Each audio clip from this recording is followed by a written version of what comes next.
Hey, so yesterday a young entrepreneur interviewed me. Basically, he wrote down 15 to 20 different questions that he had, and I basically answered them one by one in the order that made the most sense to kind of give him some pointers on, like, what's worked for me in my life and what are some different things that he can kind of do in terms of starting his business, the best career path, what are like the long-term implications, how to think about goals, and different things like that. Maybe you can utilize this as well to either do planning or just understand like the field, just understand just how businesses work in general. We talked about some key KPIs you need to be thinking, like what are some formulas you need to have in order to like predict your future income with your business. We talked about like what is an easy way to organize. We talked about like what's a pretty good simple marketing strategy. We also talked about some different aspects of how we help people inside of our mentorship program. So hopefully you find some immense value inside this video. Also, if you want some help growing your business, like maybe you've been trying to grow your business, it's just not quite growing at the speed with which you want, go ahead and click the link inside the description, either above or below the video, to book a call with myself to see if I can help you inside of our mentorship program, see if it's a good fit for you. Okay? Talk to you in a minute.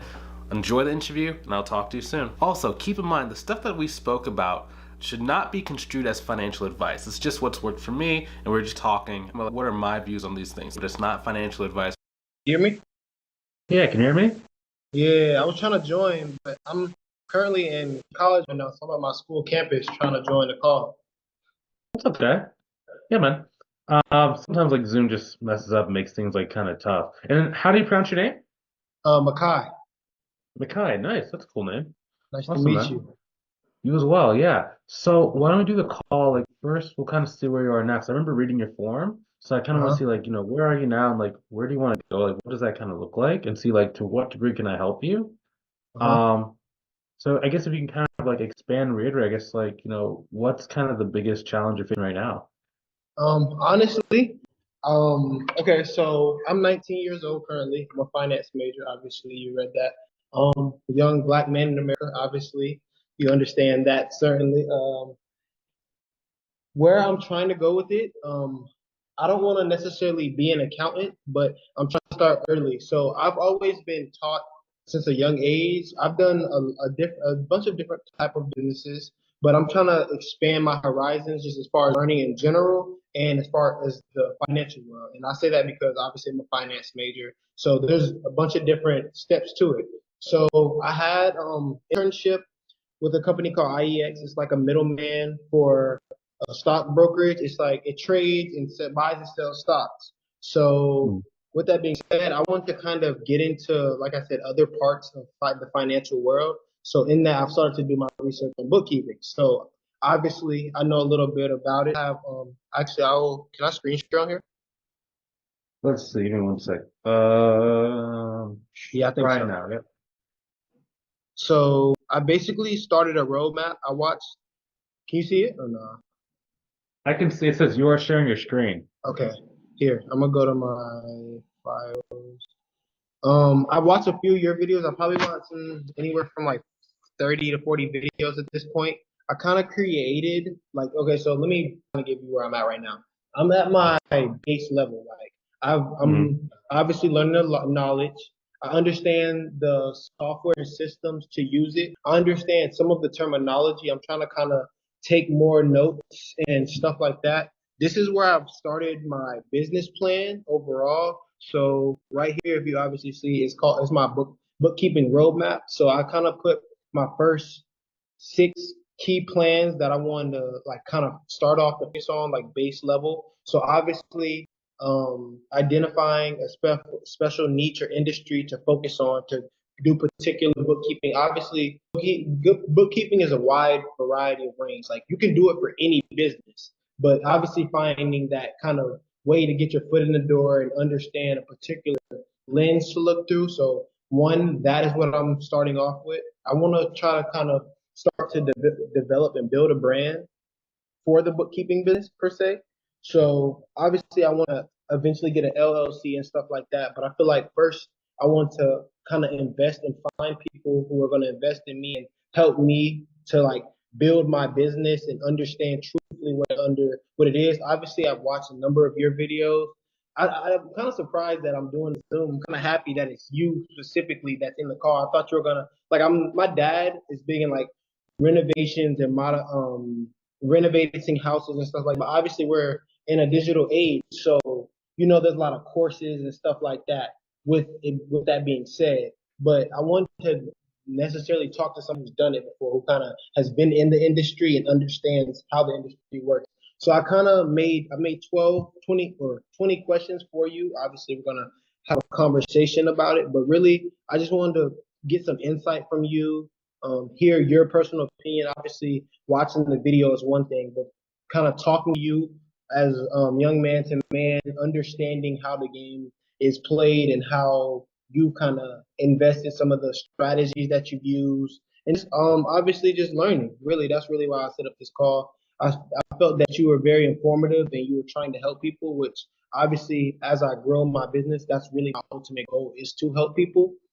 At the end of the day, Mm. obviously the money matters, but that's not necessarily what I'm looking at per se. My goal is to, out of doing keeping, I really just want to understand how the business is ran. So currently I go to school in New York right now. So Mm. I've been trying my best to kind of obviously do my research. There, like delis and stuff like that. Yeah. So we have a local deli on the corner. They're owned by some two guys who Arabian brothers.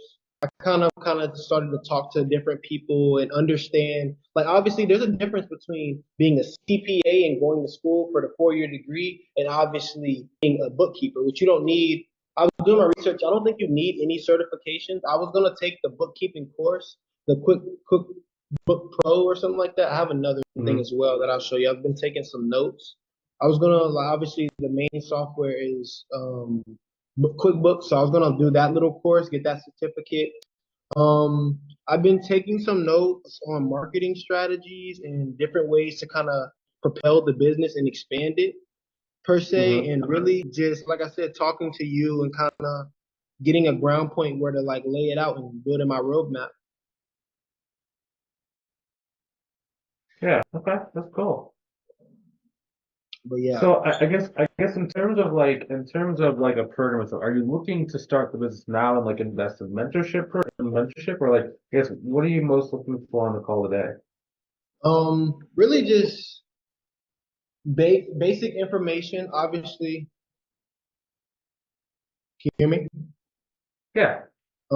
Basic information. Obviously, like I said, I'm young. I'm just getting into it, but just to understand some keys. Like I said, I have some questions that I can ask you that I wrote down as well. But really, just like base knowledge. How do you not really feel? Because I mean, in business, your feelings don't necessarily matter, but kind of like what's your take and your aspects per se on life in general and on the bookkeeping side of things, accounting. Like, what is some of the strategies that you use per se that you teach? Obviously, you have a course and you have a mentorship, which I was gonna talk to you as well about that, trying to see if I could get in there. I Mhm. see that you do different payment plans. I don't have not a necessary, but I don't have a certain income as of right now, but obviously, Shay, you Mhm. can work. There's different payment plans. I have credit and stuff like that, so that's kind Mhm. of further down the line. More so, just like base information on bookkeeping is it all, and just how the industry looks right now, and how is it for you? Yeah. Okay. So, do you have your 20 questions written down someplace? Yeah, I do. I can. Yeah, share I, your screen. So, yeah, share your screen. Maybe we can answer them in like a different order depending.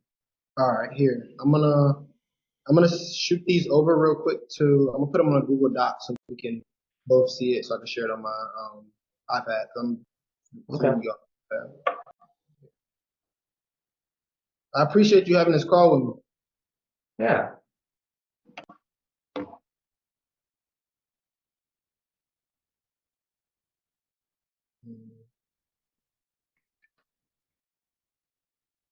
Alrighty. Yeah, I'm gonna share my screen. Okay. Okay.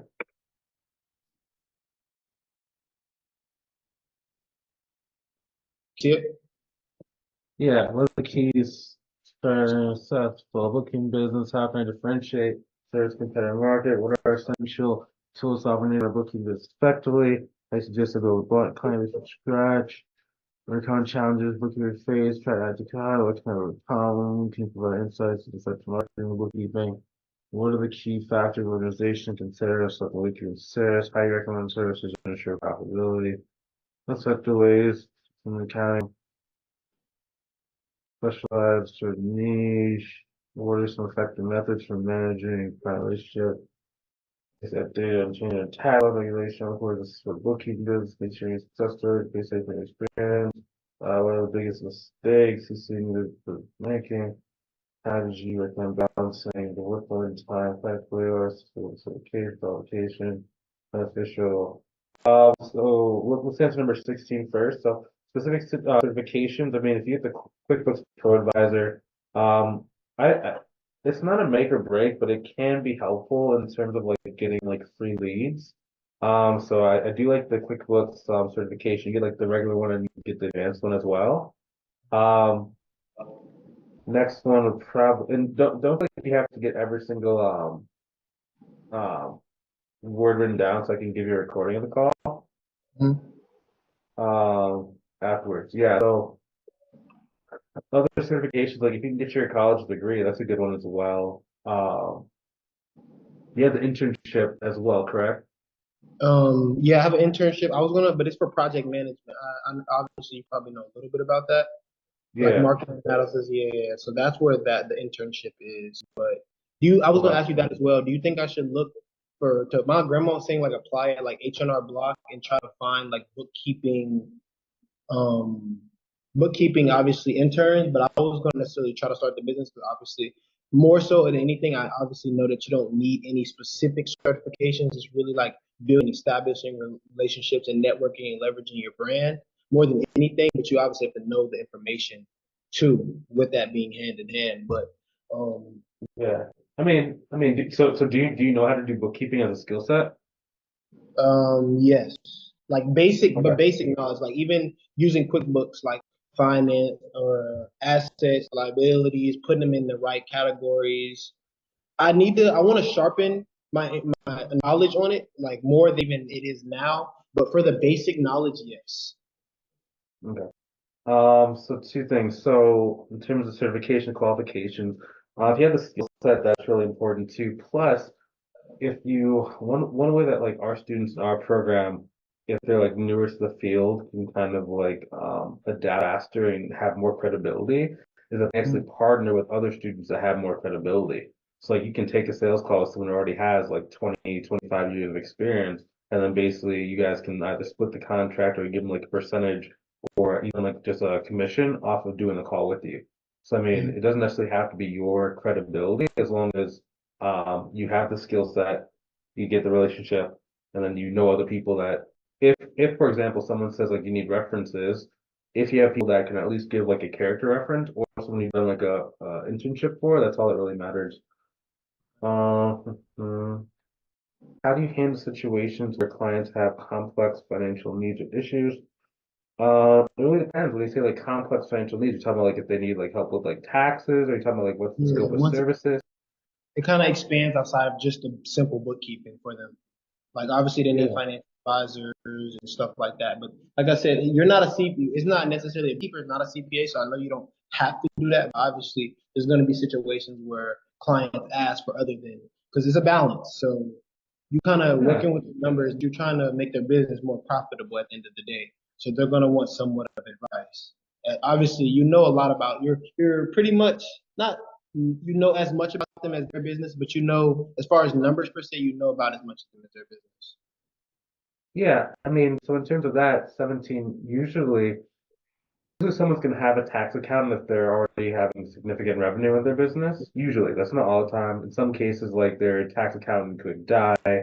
In some Mhm. cases, you're going to have like a financial advisor. If for whatever reason, like maybe there's a service you don't offer, having a good network of people who you can like refer the clients to is generally pretty good as well.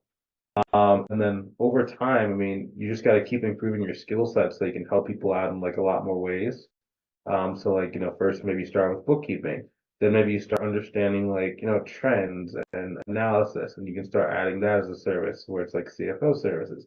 Then maybe if you want, you can even add in like tax planning or tax prep. I don't like tax prep as much. I like tax planning because all you have to do is just know like the tax code, which actually slides into one of your other questions where you said number 12, how do you stay updated on changes in tax laws and regulations? I mean, you can do it a couple different ways. Like the tax code as a whole doesn't change that much year to year. Within each code, like there can be changes. For example, a couple of years ago for a 179, you could Mhm. actually have, if you have like a vehicle strictly for your business, you can use accelerated depreciation to write off the entire like value of the car with the new number one. The next year it actually shifted to like 80%. Usually you can go and just like look at like financial news outlets and they will tell you at least like some of like the main ones that are going. But also right before you're going to even recommend something for like one of your clients, you should probably look it up inside the tax code itself in order to make sure like, is this the most up-to-date information? Has something changed? Because you don't want to really recommend them to do something and like maybe it's changed. One way that you can actually do this is you can go inside, like go get the tax code itself, basically download it into a PDF, upload it to like, we'll say for example, like a chat GT. And then what you can do is whenever you have like a tax question or something that you want to try and do, you can ask GPT, where is this inside the tax code? And it'll give you like, okay, hey, this is a code number one or two or three. You go look it up and read it yourself. So it acts like as almost like a database. It's a little bit faster for you to do it. Uh, Same thing with regulation, same thing. Does that kind of make sense for Yeah, question 12? definitely. What are the key statutes organizations consider when collecting? Can you provide insight into effective marketing strategies? How do I suggest to build a client base? So it seems like question 6, question 4 are pretty similar. Hmm. How do you suggest to build a client base from scratch? Number 6, how can you provide insights to effective marketing?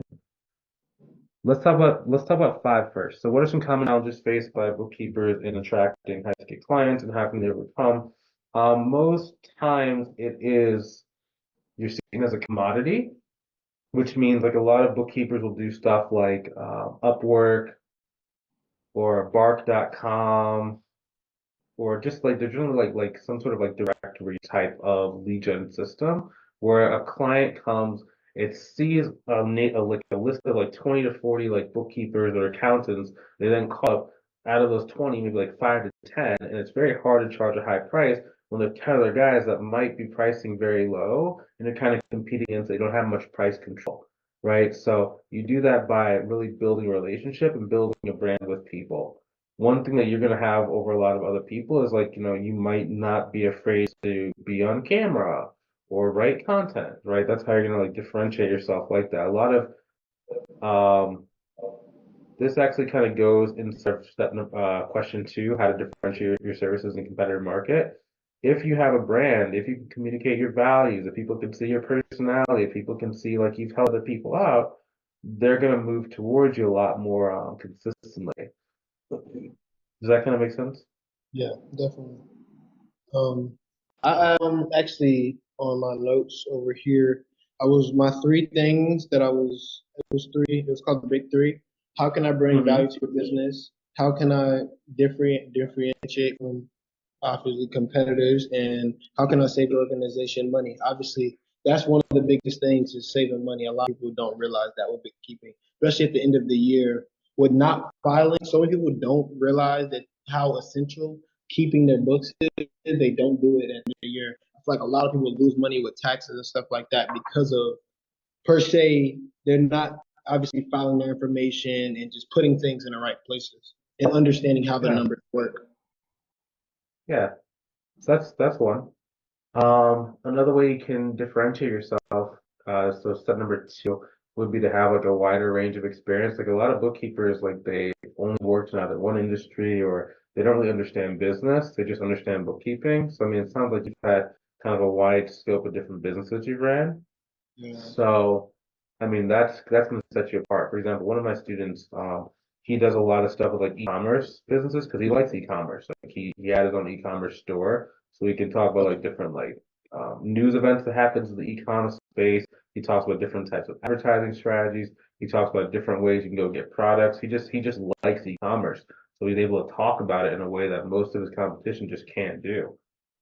Which That's why some people like doing niches. I don't mind doing niches. Actually, that slides into one of the other questions. Number 10, is it important to specialize in a particular industry or niche? In the beginning, not necessarily, because you don't really know exactly who you like working with and like what kind of business owners respond the best to you. I Mhm. probably choose like 3 or 4 niches, and then based on those like 3 to 4 niches, um, then you can start identifying like which 1 to 2 you like working with. Then eventually you can niche down if you want to. Niching down can also be good because then each one of your clients is pretty much the same, and you can start to like productize your service. So your service becomes very, very streamlined. Because like, okay, so they come in day number one, and you know that out of 10 of the businesses that are in this niche, like 9 of them are gonna have this issue. And then so you can just literally like just set up your onboarding, set up your whole like service to basically be the same every single time a person comes through. Versus if it's like maybe a construction company one time, then it's like a nonprofit, then it's like an e-commerce company, then it's a painter. You're always kind of like shifting, which I mean, it depends on the personality.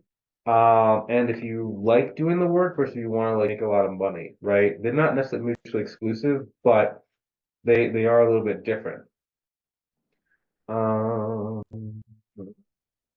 key factors organizations consider when selecting bookkeeping provider. That's very similar to the question number 2, the differentiation, right? So it's can they get along with you? Do they respect you? Can you at least seem like you do the work? How do you answer questions? If you don't know something, do you let them know that ahead of time? If you don't know something, do you at least know where to go find the answer? Are you hungry? Are you up and coming? Will you be with them for a long time, or are you just kind of like a fly by night kind of person? Mhm.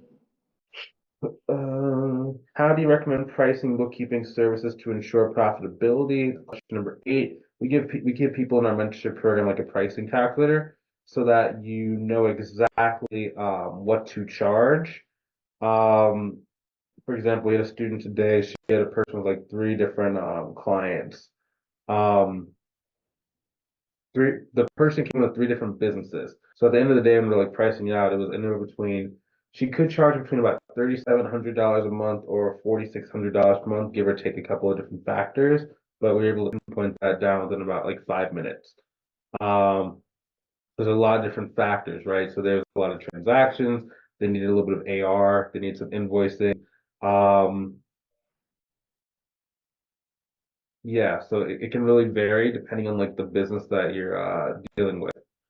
Um, if you don't have a pricing calculator, you can do an hourly method or you can do it flat rate. Like I wouldn't do hourly in the beginning, like if I didn't have to, because I have calculators and I have tools, but if you don't have anything, going hourly for your first client's not terrible. Uh, you know what I mean? Like you get your first client, make some money, then you go and invest in something like our program or whatever, and then do that. But pricing is kind of weird too because it's like it's not just about the price that your calculator or price that you want to charge. It's also like your ability to explain the value in relation to that price. Like if you notice with that girl with the woman, I said like between 3,700 and 4,600. The difference between 3,700 and 4,600 is not necessarily gonna be the work. It's gonna be, you know, her confidence level, how does she view money, the other person's view on money, and how does the other person feel about her service. So we can drive those 4 things up on our consultation call. It's easier to get 4,600. The minimum she can charge for that work is about 3,700 before it just isn't really worth the time. Mhm. What are the most effective ways to network within the accounting and bookkeeping industry? Okay, so that actually goes very similar to when the other question where you said like what happens if there's complex needs, right? So you have to have a network of people who you can maybe like refer to, like maybe you have like a network of lawyers, financial advisors, tax accountants, other bookkeepers. Really looking for like what other professional services are there so that when a client maybe needs something extra, they can like you can send that client to them and they can send clients to you. I like doing 15-minute phone calls. You can use a lot of different like marketing channels. The two easiest marketing channels to build relationships and partnerships are LinkedIn, and then you can do emails. Emailing is tough because it's really hard to get the number of emails. It's hard to make a good template. Um, there's a lot of complexity with email, but if you can do email well, it can scale really far. LinkedIn is a little bit simpler because I mean, just search in the title of the person and see if they want to do like a referral partnership with you. Most professional business owners professional services business owners. That's like a lawyer, financial advisor, CPA, tax pro, etc. They like doing referrals because that's just how they were truly brought up when they were like more old school. So they're more open to doing referral conversations because that's how they get their clients. So can you highlight on the questions we've answered? So can you highlight question 10, question, yeah, I know I'm giving you a lot of information, but I want to make sure I hit all the questions. All right, for sure. 2, 5. Yeah, 2, 5. We've done, I 8. believe we've done 7. Mm,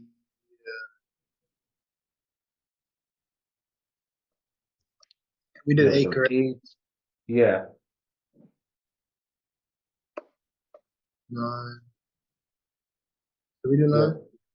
Yeah, we did We 9. did a second ago, yeah. Yeah, we did 9. Uh, 16, I suggested doing, yeah, 16. 18, or 17. Yeah. Um, okay, so let's scroll down a little bit. I want to see like 17, 18, 19. I want to see what those questions are.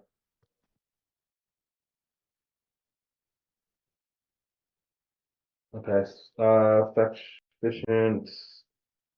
Yeah, in step number 18, we cover that in our program. In our program, we teach like bookkeeping from like scratch for people like maybe they have like some skill sets in like bookkeeping, but they want to really become better at like QuickBooks, bookkeeping, and accounting. So we really help you guys like work with that. So yeah, we definitely can help you like set that up. And like when you get like if you get a client that's like just a little bit more advanced than like your current skill set, I just have you sit down with the controller from my accounting firm, and she basically like outlines a strategy of like how to do this like in the most efficient way possible.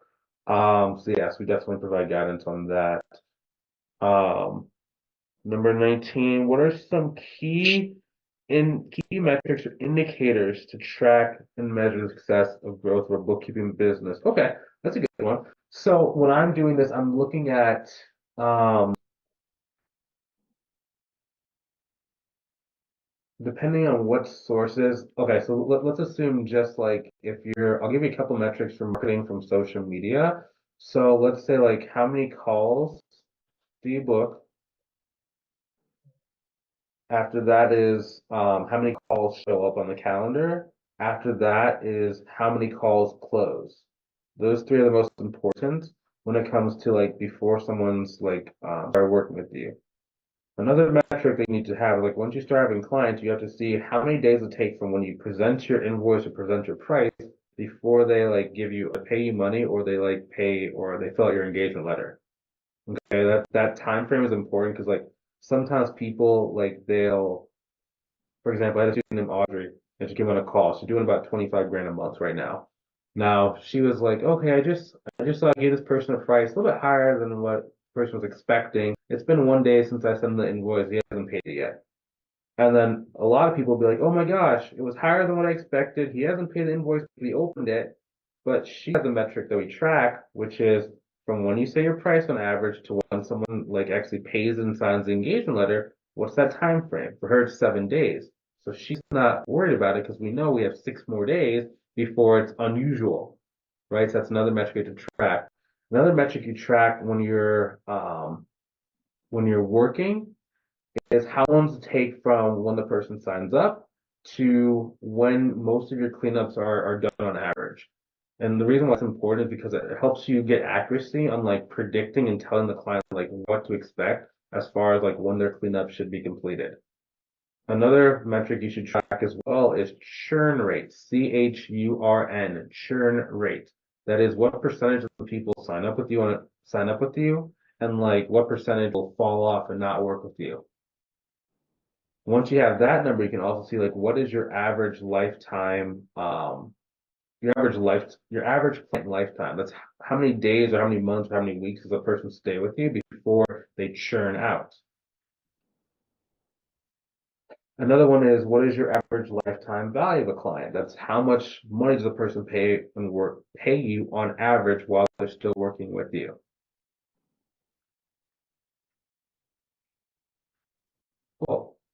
And at that point, like you should have a six-figure business with that set of KPIs already.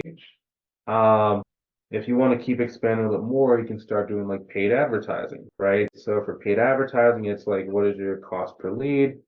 What is your cost per call? What's your cost per acquisition? Acquisition is like your cost per client. They call it a CPA in marketing. Um, that's going to vary depending on what service you're offering and like the price points.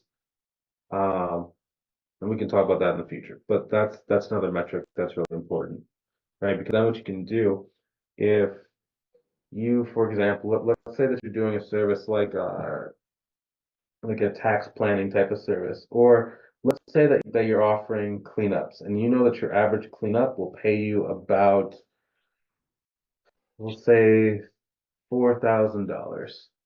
And this is just a rough number. I'm just giving you a number just for sake of example. Let's say that you know that in order for you to get one client using paid advertising, it costs you $1,000, right? That means that if you wanted to make 40,000 in a year, you would know that you have to invest $10,000, right? Because that's 10 clients at $4,000 is 40,000. So it means you put in 1,000 times 10, that's $10,000. So the point of that is to say that it makes your business more predictable when you start paying for ads because you can spend in accordance to how many clients you want. Now, it's in quotation marks risky when someone's starting because most people don't have a lot of spare money to kind of just like let it go up in flames. But if you either do, or let's say if you have like, access to like business credit, then you can take those like kind of calculated risks to grow. And that's also why I say like, once you're making a good amount of money in your business, you can reinvest it. I'll use business credit if I'm going to advertise something because I just know my returns and I've done it for a long enough time where it doesn't really affect me. It doesn't really matter. But if someone doesn't have those and like you're doing advertising for the first time, you probably want to like reinvest some money that you've gotten from your existing clients, then do that. But yeah, make sure you have good credit as well. Of course. My credit just dropped actually. That is terrible because I think it's over 100. My credit was like I'm kind of sad. It was like a 7, like right at Okay. 690. That's decent. I mean, I only have one credit card. I'm 19. Okay. I've had it for like a year now, but I'm planning to get another one. Obviously, either if I bring some more income in, or obviously if this business gets rolling, then I'll use that to open up another credit card and then probably pay it off and just obviously having two credit cards to help my score. Should I have mean, been there's a couple different ways you can do that. So in order to increase your credit, you can get what's called a trade line. a trade. That's Yeah, you can get a trade line, and plus also, do your parents have good credit? Yeah. You can You actually can have them put, go yeah, ahead. you can actually have them call like their bank and put you as like, can't remember if it's an authorized either user authorized Is signer. it like Yeah, piggybacking? Is that what it's called? yeah, exactly. Yeah. Yeah. Okay. Yeah, But you I mean said that can what was the first thing you said before that one? trade line. Okay, trade lines. I think I've heard of that as well. Yeah, you can piggyback. Piggybacking is really good way, especially if they have like good credit, because then you don't have to do anything. You're actually Yes. utilizing their credit history as well as their on-time payments, and it just keeps rolling. Okay. Um, so that's a really easy way to kind of get your credit back. I mean, it'll probably take you 3 to 6 months to get back in the 700s. Um, make sure if you keep your credit cards below 30% utilization, that helps you out as well. Um, that's also why I like using a business credit card because if you hold a balance on a business credit card, it does not affect your personal credit profile the same way it does if you hold a balance on like a personal credit card, Yeah. Okay. right? Um, in terms of business credit cards, we can go to like Chase Bank. Um, you could actually, if you have like a parent like a good credit score, you can actually have them go and open and apply for like the credit card with you. And that way, what you do is if you get like one of those with like a Chase Inc. Business one, it'll give you 0% APR for 12 months. It means if you transfer the balance from your existing credit card over to this one with 0% APR, it's not charging you interest 12 months, and you can hold a balance on that card without it actually dragging down your credit score even more. Okay. So therefore, if you transfer the balance off your personal credit onto the business credit card, your score starts to rise back up. And if you have the piggybacking strategy, you're good. You can also dispute not when I say like dispute, like you can call the companies to see if they'll like let's say for example you went to the hospital and you didn't feel like paying like the hospital bill because like maybe it was a lot of money, you just didn't want to do it. You can do two things. Number one, you call the hospital bill to see if they'll reduce it. You can also call the hospital to see like if they'll remove it off your credit report. In a lot of cases they won't, but you can always call. Another thing you can do is see if they'll let you do a payment plan for that.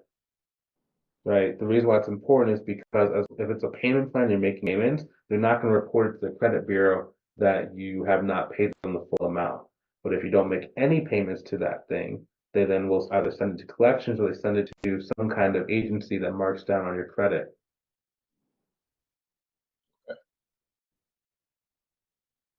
Does that make sense? Yeah, definitely. I know we're going deep into credit and stuff, but it's important, you know. I mean, like, Definitely leveraging your credit. It's like a lot of people. That's a part of financial literacy. Like yeah, a lot of people does not understand that in America. Like it's a very big part of the game, especially having a business and leveraging your business. yeah. What's your address? Blah, blah, blah, blah, blah, blah, blah. Yeah, I mean, because dude, think about it like this, man. If you can get really good at a business model, and you have a business credit card that will give you, we'll say, if you can get like 25 grand on like a business credit card, if your marketing process is strong enough, if you can just 2x your money, you essentially can take the money from the business card, pay back the business card, and now you've just created a spare, we'll say, like $26,000, right? So you got $26,000 on the credit card company.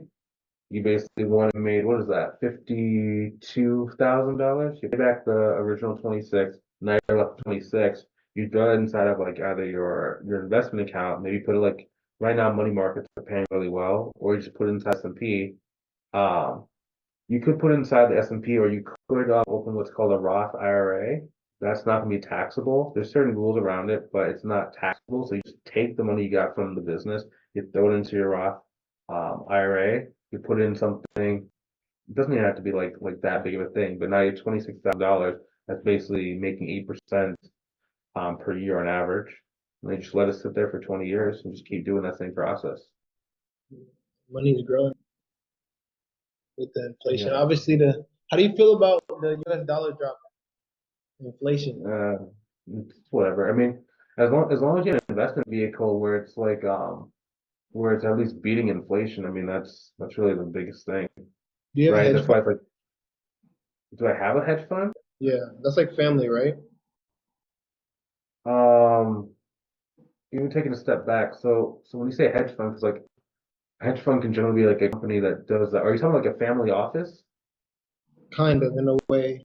I have a friend who's from Africa. His brother has a clothing company, and I think they Nice. started a hedge fund. He was trying to kind of explain to me what it is, but we didn't get deep into it. But just Yeah. I was just learning, trying to obviously, like I said before, just trying to learn different ways, leveraging credit, financial literacy. But he was just kind of introduced the thought to me. I don't know too much about it, and obviously, I'm trying to still build knowledge around everything. But yeah, Yeah. Like maybe he was saying like a trust fund of some sort, right? You can put stuff in a trust.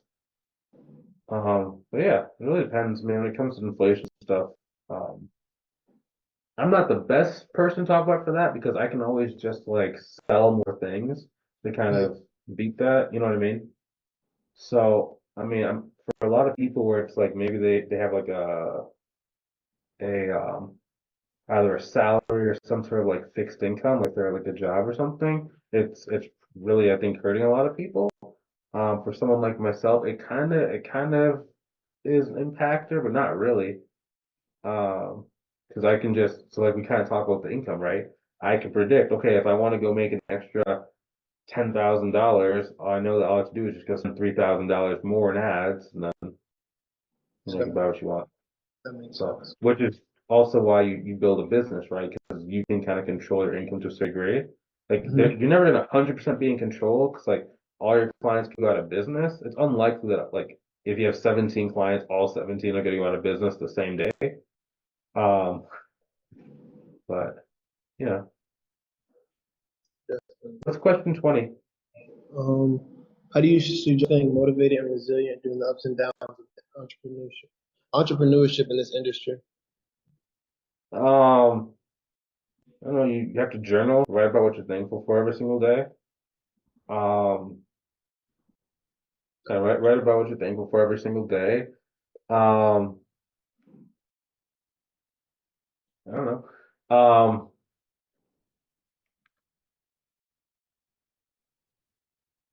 You got to go into discipline. You're not gonna like this stuff most days. Mm. You know what I mean? Like it's just like the lifestyle's amazing, right? Like I got to go walk with my mom. Um, I think it's for like an hour yesterday during like the middle of the day. And it's just like that's some stuff that like most people can't do. Most people are like working all the time, right? And it's just like we just got to walk around, just talk about life, how she's enjoying retirement and stuff like that. We talked a little about like finances. We talked a little about like some long-term like wealth building stuff. We talked about like taxes and stuff like that. So I mean, it's like it's hard in some cases, but it's definitely worth it. Um, yeah. Um, and plus you get to travel if you want to. So I mean, if you like that, that's fun. Or if you don't like traveling, you just like, just working all the time, that's good too. Definitely. Yeah. Um, yeah, what's some more things? Balancing, what was that? Balancing workload? Did we already talk about that or no? Yeah, I Well, mean, number 15. Yeah, I mean, balancing the workload and managing time effectively. I mean, you're in school right now, so I mean, I would just treat you being in school the same as if you had like a 9 to 5 job, right? You do it in the time that you don't have. But I mean, at least with like college, when I was in college, I had like certain blocks throughout my days. So I'd have like a class, I had like a 2 or 3 hour break, then I had another class. So, I mean, you can fit the work in those times. Do you have children? oh no. Okay. So, I mean, you have a lot more time than most of the people. Like when I was super young, I would hear people talking like, I have kids, so like I can't do this or I can't do that. And like some people are like, oh, that's just an excuse, but it's like when you have like kids, like sometimes like It's they fine. take up so much time. Yeah. I feel like people don't really understand that concept, and I feel like I'm happy that I've got to understand certain things that I understood this far. But like time is the most valuable thing. You can't get time. I'm like that's what I've been big on, like learning, like more reading and understanding how to self-preserve and preserve time in itself. Like understanding you got to get the best out of your 24 hours, and like you said, that comes back to discipline and everything that you're doing. It has to be substance. There has to be purpose, and Mhm. you have to be focused on what you're doing. Obviously, we all mess up and we kind of relax and get comfortable, which I believe that when you get too comfortable, like I follow like Elon Musk and kind of some of the bigger people, Jeff Bezos. I'd be like tuning into the podcast and different stuff. And one of the most significant things that I think Elon has said that has stuck with me: time when you get complacent in time, um, in comfortability, that's when you get lost. Like that's kind of when the eight ball kind of leaves you. As long as you're adapting and growing in everything that you're doing, I believe that you can stay afloat. But once you get kind of comfortable and too relaxed and not, like you said, disciplined and push yourself, that's where you fall behind. You know what I Mhm. mean? But Oh yeah, that's what I forgot. And then also like get to know like why are you even starting a business? You know what I mean? Like okay, so when I started a business, I had two reasons why I wanted to like make a lot of money. Like number one, I wanted to have like super nice cars, right? Because I just saw like that would look cool, you know. Um, one is nice cars. I want to be able to go out eat whenever I wanted to, right? Without having to like look at the bills and stuff. Um, so number one, I mean, you don't have to have $1 billion in order to like get a nice car. You don't have to have like millions of dollars in the bank. Because a lot of different ways you can kind of even like write it off on your taxes and stuff. And like a lot of stuff is like a lot of stuff a lot less expensive than you'd expect it to be. Um, so I mean, it really depends. You should know, are you like trying to like make as much money as possible? Are you trying to get more of like something that you can do like long term? What are you are you trying to buy something? You know what I mean? Like What is your goal at the end of the day? yeah, 'cause My I big mean like goal, honestly, I really just, I know it's gonna sound so cheesy, but more so than anything, I really just want to help people and understand how to run a business. I feel like that's my purpose in life, not to necessarily make a certain amount of money, which I feel like that's gonna come. Like it's a part of it. Like money is a byproduct of my work ethic, and it's like a tool. You can use it for what it's worth. Like money, yeah. money is like, not to say it's like the stock market essentially, but it's like the stock market. It comes, it goes, it goes down.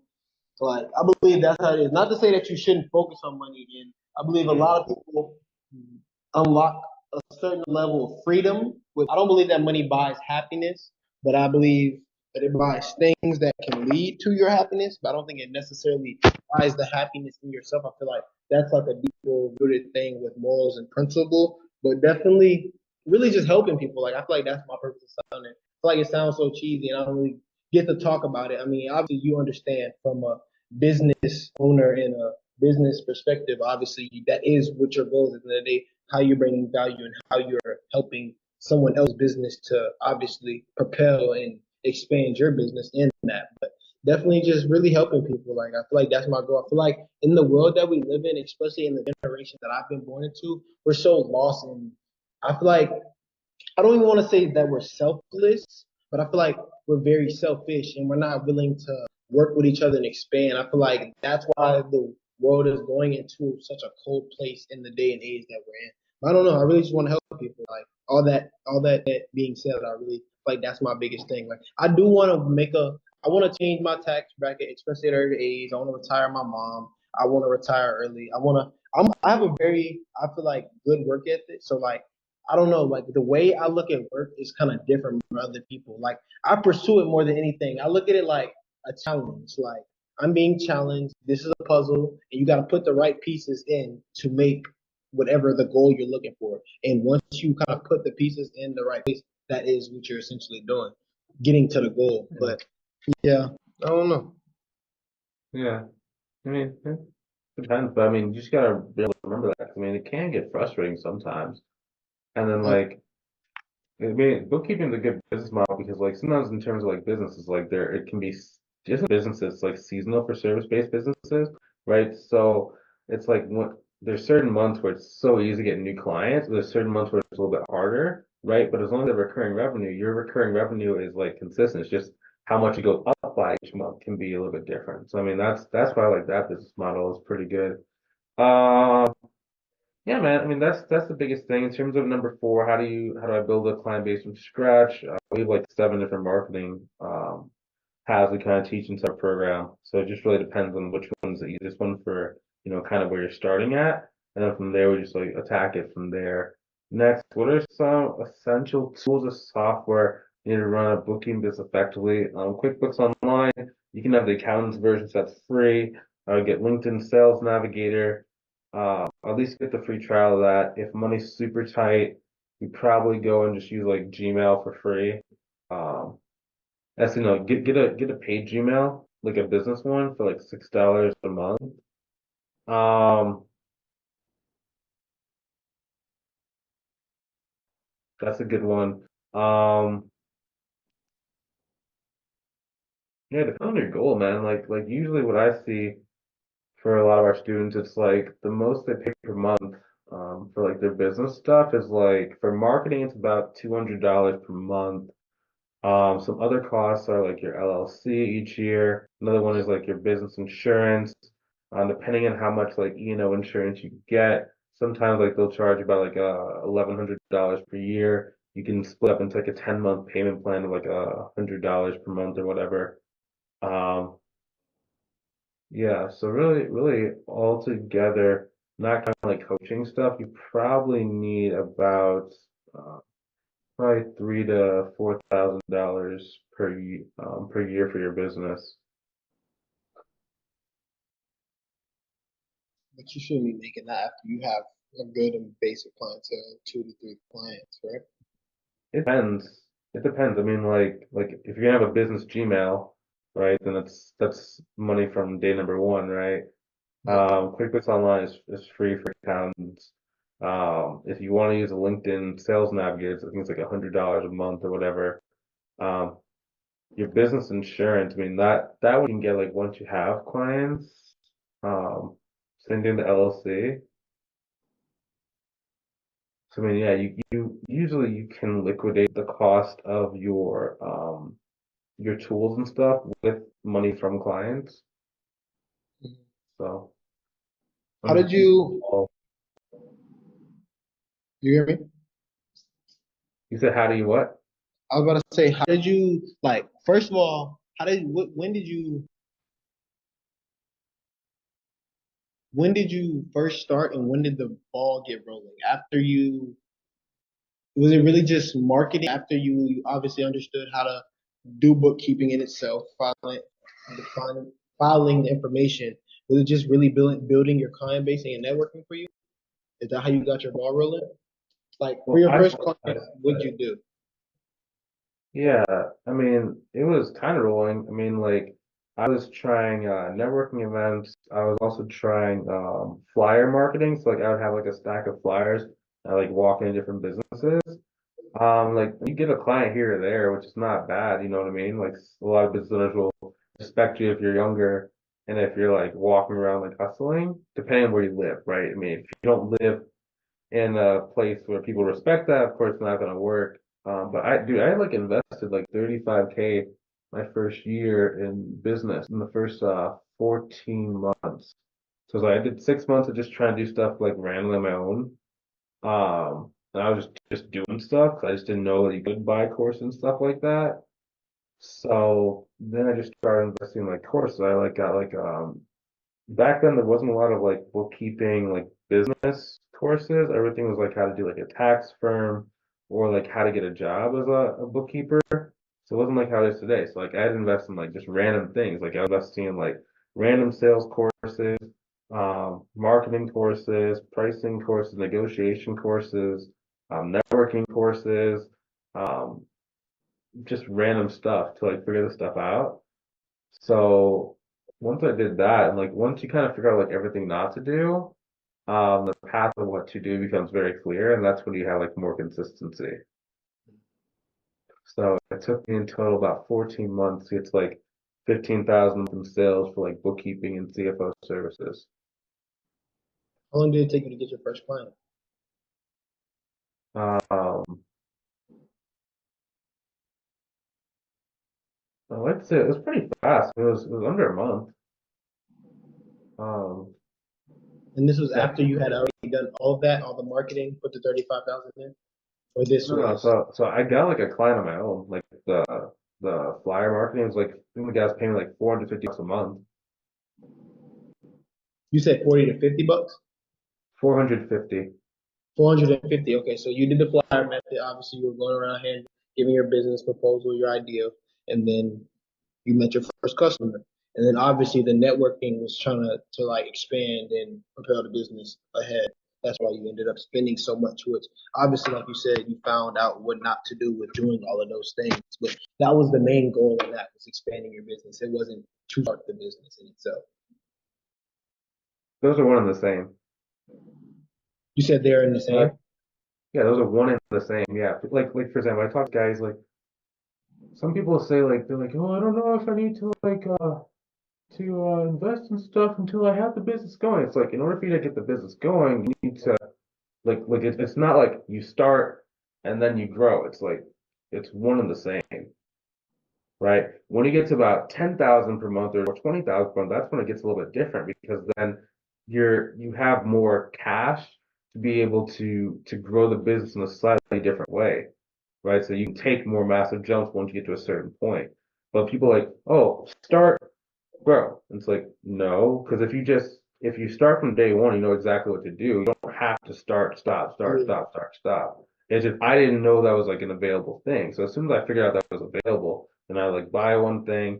I would like try like for example on the sales call, I would try a couple of the closing lines, but it either didn't work the way that I thought it would, or I didn't understand how to use it. So I'd buy like another course, and it would be like, okay, well, I know this. What am I supposed to do with this?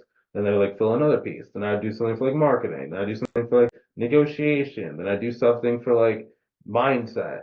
So it's like it wasn't necessarily it's like, you start, pause, grow. It was I needed to get to a certain monthly amount in order to like cover my bills. So it was one and the same. What would you recommend?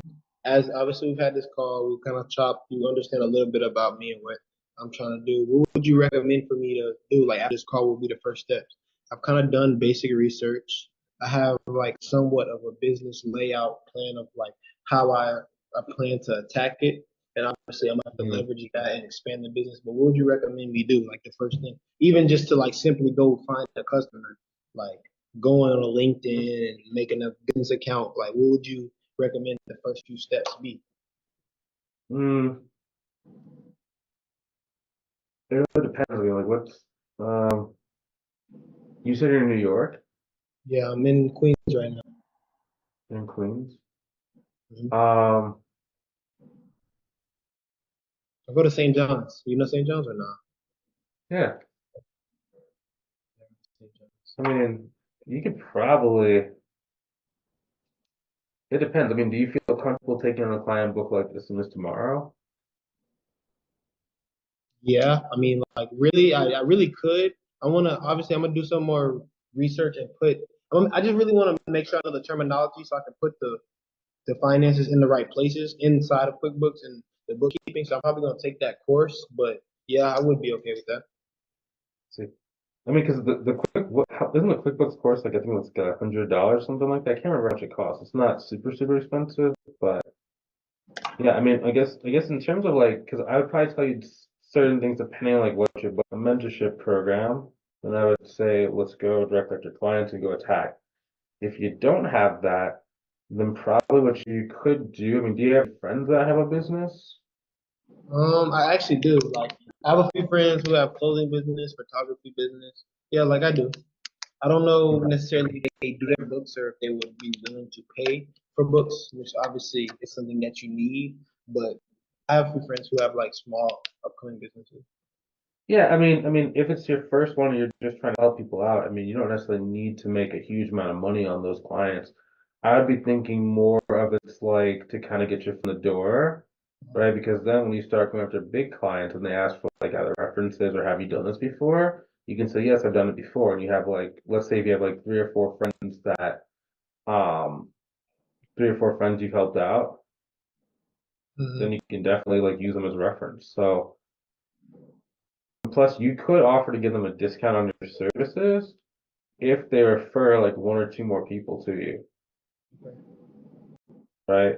So that would be is like maybe they have like a parent that has like a successful business, then they maybe get their dad or their mom to come to you.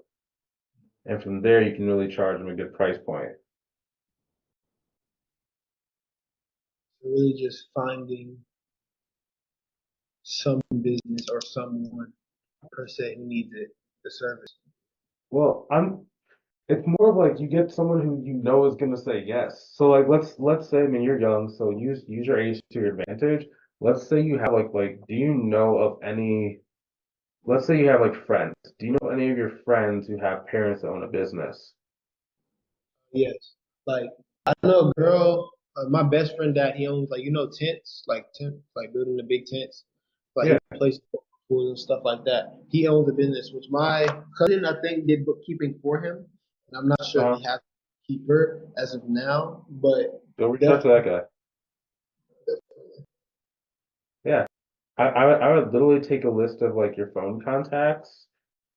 And the challenge with like a conversation like this, sometimes you get people stuff for free and they don't really do stuff with it, but like this is what people have paid, $10,000 in one of my programs to do. So day number one, you go through all your phone, your LinkedIn, your Facebook, your Instagram, your Twitter, your TikTok, whatever you have, right? You make a list of every single contact. You then see is this person a parent that owns a business, how many people own a business, and you reach out to every single one of them. Okay. And then from there, what you can do is you could I'm going to assume you don't have a pricing calculator because you might be going at this alone. You maybe would try and price it like at, we'll say like $30 per hour, because then you haven't, you could charge more, but just like most people aren't going to say no to you for $30 per hour, right? And then you say after like the first like month or first 2 months, maybe make it into like a flat rate price, and then they'd be like, okay. And then month two, let's say they took you 5 hours the first month to do it. That's $150.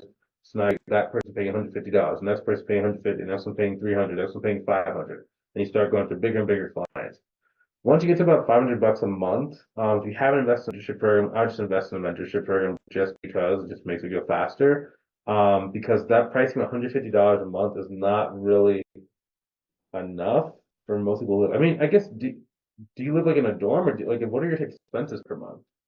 Um, really, probably food, not so much transportation. I'm planning on buying a car. I was gonna also try to start a TV mounting business when I went back home to Georgia. That's where I'm from. I was gonna try to Uh, start a TV mounting business, but as of right now, my overhead is really just school more than anything, and just groceries on the month, like eating every day. yeah, Yeah, I so I don't. mean, so I wouldn't necessarily worry about like making money in the first like couple ones. Like, so I would get clients, I would get them to pay you just so you have the experience of people paying you money on a consistent basis. And then once you have that, then you start getting better and better and better. Like, because you need to like get it to a point where like your minimum client is paying you $500 a month. But if you don't have any help and you're just doing this stuff on your own, definitely I would definitely try and go the $30 per hour route. That's just a simple, easy way to kind of like get started. That doesn't even need you don't even need any overhead for that. Like you just reach out to all the people you already know. Um, and most of those people are gonna say yes if your price is like if you're they'll probably want to pay you like a low price, but that's how we're doing the hourly thing because no one say no to $30 per hour if they actually like you. Like if it's your friends, that might be a little bit different because they might be broke as well. But they're Yeah, like their parents. If you go yeah. to their parents, they're gonna be like, yeah, I'll do $30 per hour. Hey, hopefully you enjoyed that interview. Now, if you want some help growing your business, maybe you're either thinking about starting your business, but you just don't know what to do, or you've been trying to grow your business, it's just not quite going the way that you wanted, or it's not growing as fast as what you hoped. Go ahead and click the link inside the description to book a call with myself to see if I can help you inside of our mentorship program. I'll talk to you soon. I'll see you on the call.